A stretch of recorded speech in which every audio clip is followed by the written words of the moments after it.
हर हर महादेव दोस्तों, स्वागत है आपका हमारे YouTube चैनल पर।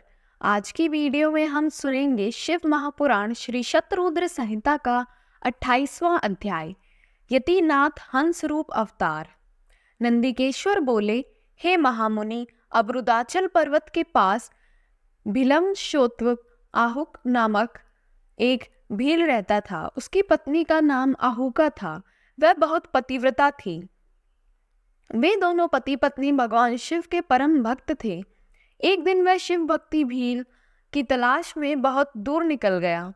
संध्या के समय भगवान शिव सन्यासी का रूप धारण करके उसकी परीक्षा लेने आए। वह भील भी शिकार से घर लौट आया था। तब यति रूप में शिवजी उनके घर पहुंचे। भील ने उनका विधि पूर्वक पूजन किया। इस पर यतिनाथ बोले, हे भील, मैं रास्ते से भटक गया हूँ और आसपास जाने का मार्ग भी नहीं पता चल रहा है, क्योंकि शाम हो चुकी है। एत्व आप मुझे रात्रि के लिए आश्रय दीजिए। सुबह होते ही मैं यहाँ से चला जाऊंगा। यतिनाथ के वचन सुनकर वह भील बोला, स्वामी, मेरे घर में तो बहुत थोड़ा सा स्थान है, आप यहाँ कैसे रह पाएंगे? भील की बात सुनकर वह चलने लगे। तभी भीलनी ने भील से कहा, स्वामी, ये मुनि हमारे अतिथि हैं। अतिथि को भगवान का रूप होता है, इसलिए आप इन्हें यहीं रहने दीजिए। आप दोनों घर में रहना और मैं बाहर रह जाऊंगी। अपनी पत्नी के वचन सुनकर भील बोला कि तुम घर के भीतर रहो और मैं बाहर रह जाऊंगा। यह कहकर वह भील घर से बाहर आ गया और बैठ गया। प्रातःकाल जब वह सन्यासी और भीलनी घर से बाहर निकले तो उन्हें पता चला कि भील को जंगली पशुओं ने खा लिया है। यह देखकर वे दोनों बहुत दुखी हुए।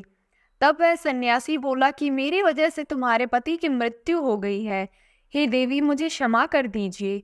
तब वह भीलनी कहने लगी कि आप दुखी न हों, अतिथि की रक्षा करना हमारा धर्म है और मेरे पति ने तो अपना धर्म निभाया है।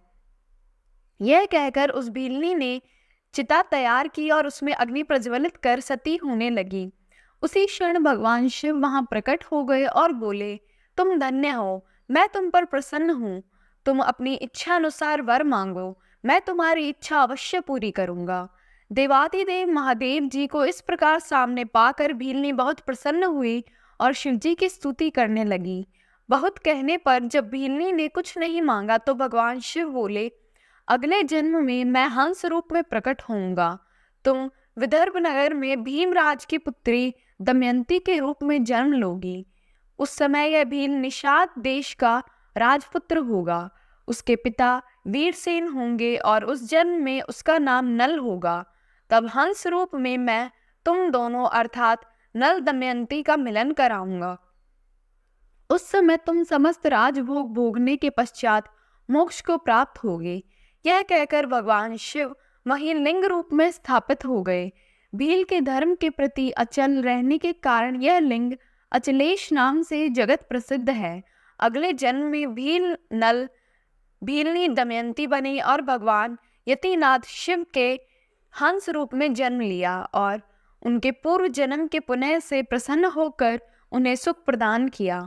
ओम नमः शिवाय।